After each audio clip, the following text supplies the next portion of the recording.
Iginagalang umano ni Senadora Grace Poe ang pinakabagong SWS Presidential Survey kung saan pumangalawan na lamang siya kay Davao City Mayor Rodrigo Roa Duterte. Ani po, posibleng naapektuhan ito ng mga disqualification case na inihain laban sa kanya. Ang detalye mula kay Jade Miguel. Malugod daw na iginagalang ni Senadora Grace Poe ang resulta ng latest survey kung saan pumangalawa na lamang siya kay Davao City Mayor Rodrigo Duterte. Sa naturang Social Weather Station survey na inilabas nitong Lunes, nakakuha ng 38% preference rating si Duterte, habang nagtay naman sa ikalawang pwesto si Poe at Vice Presidente Jejo Marbinay na may 21%. Importante na pakinggan natin at galangin ang hinanaing ng ating mga kababayan. Ito talagang importante natin dapat gawing gabay sa mga mensahe natin.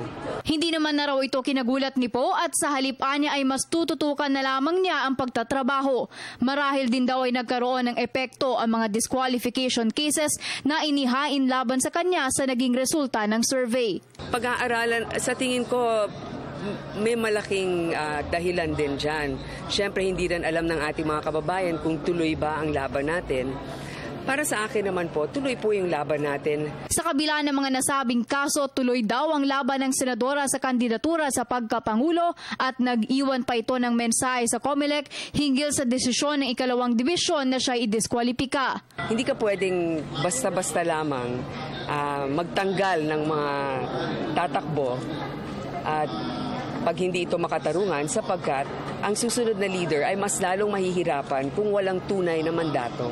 Sa panibagong mosyon na inihain ng kampo ni Poe sa COMELEC laban sa naturang desisyon, hinimok ng senadora ang COMELEC na tignan din ang kanilang dokumento at hindi lamang bumase sa kanyang Certificate of Candidacy noong taong 2013.